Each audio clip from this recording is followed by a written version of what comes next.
Well, welcome again to Marcella and John time. And today we're going to be talking about ministry couples and how God brings two of the most unlikely people together and merges their lives and ministry as one. And now the first couple I think of would be Derek and Lydia Prince. Now Lydia was from Denmark and she moved to Jerusalem as a missionary, and she founded a children's home, and she housed orphans, Arab and Jewish orphans, and she also adopted 8 of the children as well. Now Derek was in service in the army in Jerusalem and used to pray for Lydia and her children. And one day Derek got a clear word from God in an unknown tongue and an interpretation. And the word said, "I have joined you together under the same yoke and the same harness." Now, Derek thought that God meant that they were to work together. And it wasn't until months later, as their relationship grew, that he realized that the yoke was marriage and the harness was their service together for God. Now, you wouldn't have put these two people together. I mean, they had many differences, age difference, cultural difference. The backgrounds were very different. She was called to work with children and Derek wasn't. And he was an only child, and yet he'd be living with 8 children. Now, how could God possibly merge their lives and ministry together, you would think? But Derek knew that God had spoken, and he also had that word confirmed by a close friend of his.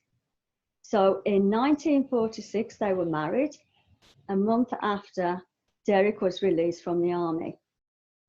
Now, God merged their lives and ministry in an amazing way. They ministered together in Israel in 1948. Then they moved to the UK with their 8 children. They served congregations there. They taught and ministered while living in the UK, Africa, Canada, and the US. They traveled internationally, and Derek preached and taught the Bible in many nations around the world. And Lydia worked alongside him in that ministry. Who would have thought that God would have used this couple in such an amazing way? Now, I think sometimes we think if things don't add up, we can't join the dots, that we think it can't possibly be right. But with God, sometimes things don't always have to add up. We can look at things in our small-minded way and we don't see the bigger picture that God has. His perspective on things is very different to ours. And God's plans are often bigger than we can ever imagine or think. He has the plan and we need to trust him with the plan. Now, after Lydia died, Derek said to the Lord that he was willing to remain single, if that was God's will. But in 1977, God moved in again as matchmaker. And on his visit to Jerusalem, Derek heard of an American lady who had back problems and was unable to work. Now, Derek had a gift of faith for especially the healing of back problems. So he went and he prayed for her, though at that time there was no evidence of healing. Now, a few nights later, he got a vision from the Lord about moving back to Jerusalem.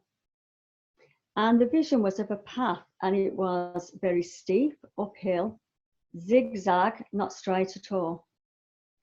And he understood that this path represented the way back to Jerusalem. But he also noticed a woman seated on the ground at the very start of the path. And he recognized her as the woman he prayed for. And he understood that God was saying that this woman is the way and the access to that path, and marriage through this woman. So he thought to himself, was God really asking me to marry a woman I'd only met once, I hardly knew, and I didn't love? Now again, these people were very different. She was from America's Midwest, so their cultural background was completely different. And she also had converted to a Jew years previous, but she'd also given her life to Christ.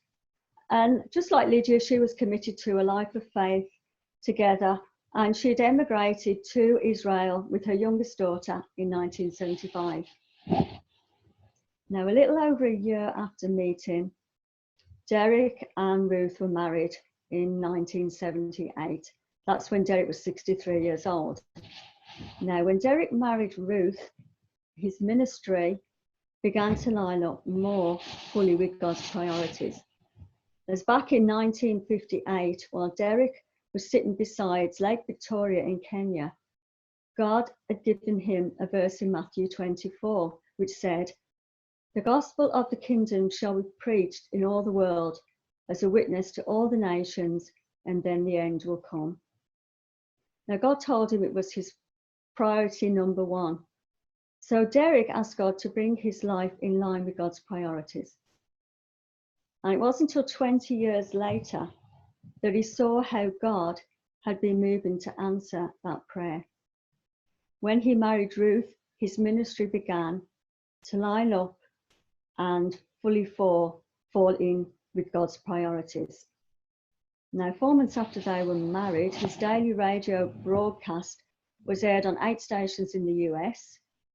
It expanded to islands of Caribbean, India, South America, and even communist China. Their ministry expanded through radio, books, and cassettes. They traveled extensively in the US, Europe, South Africa in personal ministry. And Ruth also joined Derek in his healing and deliverance ministry. Now, the one thing that struck me about that was that God brought Ruth into Derek's life to help him to fulfill God's priorities. Now, often I think we get an idea of what we think God's plan is for us, but we never envisage him bringing along a wife or a husband to help fulfill those plans that he has for us. God knows what we need, and often he brings a partner in to help us fulfill what he wants us to do. So I think we can learn a lot from Derek and Lydia and Derek and Ruth's story. And next time we're going to be talking about another ministry couple, Heidi and Roland Baker.